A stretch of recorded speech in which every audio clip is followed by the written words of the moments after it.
about the fourth dimension? Now, to approach that, let's consider a cube. We can imagine a cube in the following way. You take a line segment and move it at right angles to itself in equal length. That makes a square. Move that square in equal length at right angles to itself, and you have a cube. Now, this cube, we understand, casts a shadow. And that shadow we recognize.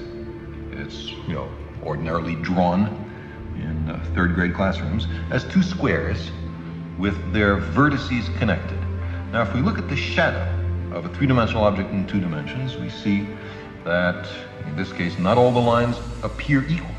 Not all the angles are right angles.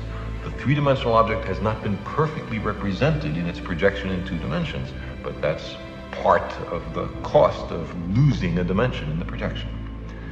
Now, let's take this three-dimensional cube and project it, carry it through a fourth physical dimension. Not that way, not that way, not that way, but at right angles to those three directions. I can't show you what direction that is, but imagine that there is a fourth physical dimension. In that case, we would generate a four-dimensional hypercube, which is also called a tesseract. I cannot show you a tesseract because I and you are trapped in three dimensions. But what I can show you is the shadow in three dimensions of a four-dimensional hypercube or tesseract. This is it. And you can see it's two nested cubes, all the vertices connected by lines. And now the real tesseract in four dimensions would have all the lines of equal length and all the angles right angles. That's not what we see here, but that's the penalty of projection. So you see, while we cannot imagine the world of four dimensions, we can certainly think about it perfectly well.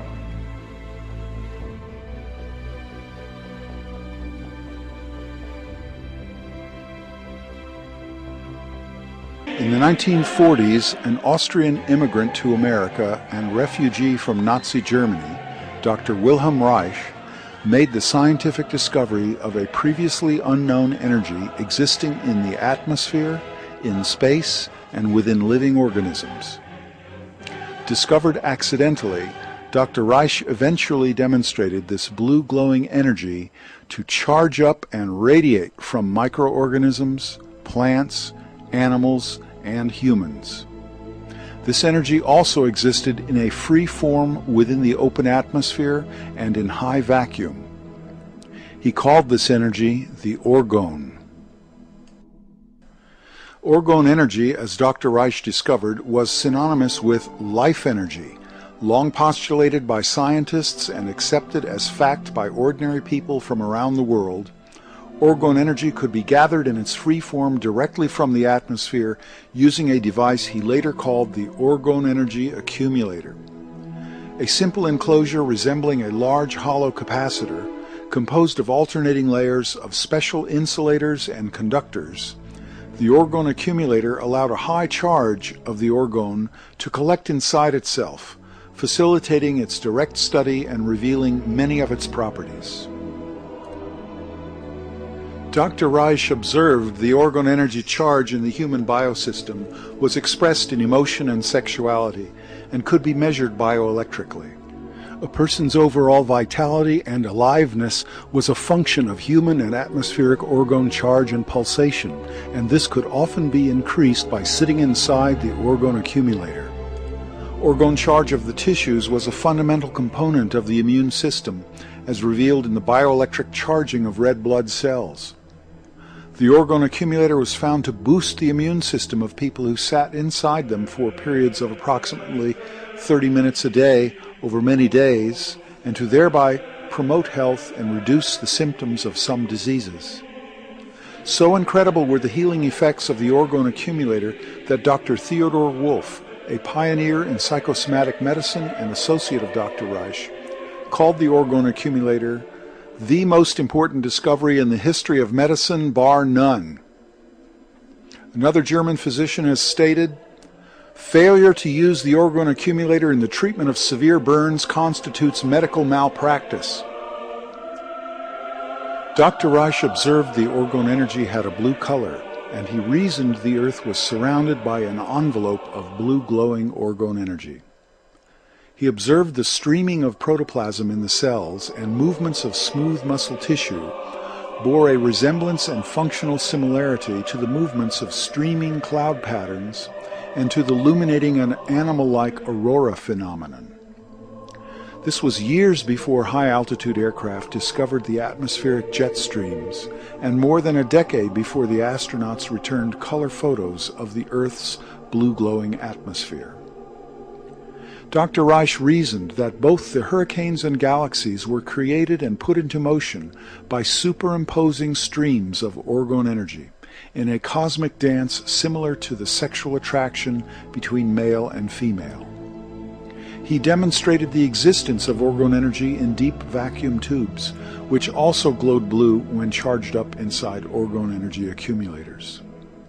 The orgone energy filled all space, he argued, satisfying many of the descriptions of the older cosmological ether of space, or what modern astronomy confusedly calls dark matter, and which is identified as an anomalous blue-glowing halo surrounding galaxies.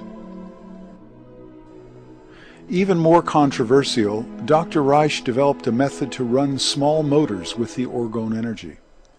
He also developed orgone energy devices for affecting the atmospheric orgone and clouds to bring rains during droughts or even into large deserts.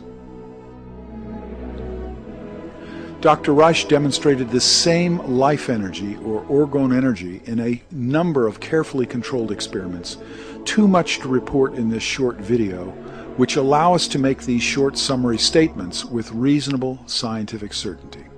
His publications on these subjects presented very positive results from his experimental work, but this only added to the hysterical outrage of his critics. They slandered his early research on human sexuality, called the orgone accumulator a sex box, and subjected Dr. Reich and his associates to character assassination and slander. Dr. Reich's work and ideas were chronically misrepresented in popular newspaper and magazine smear articles. Fraudulent information and outright lies, and without investigating his work in any serious manner, the medical establishment encouraged the U.S. Food and Drug Administration to seek and obtain a court injunction to stop Dr. Reich's research, writing, and speaking about his discovery. In a legal case which has far greater significance to American freedoms and the U.S. Constitution than the better-known Scopes monkey trial, Dr. Reich was finally charged with contempt of court for the technical violation of an obscure cosmetic labeling law. He and an associate, Dr. Michael Silvert, were sent to prison, and Dr. Reich's books and research journals were ordered banned from interstate commerce, and existing copies were burned in New York City incinerators. Dr. Reich died in prison in 1957, while Dr. Silvert committed suicide shortly after his release. Victims of a left-wing smear campaign merged with organized big medicine and pharmaceutical interests. Fortunately, most of Dr. Reich's books survived and were republished.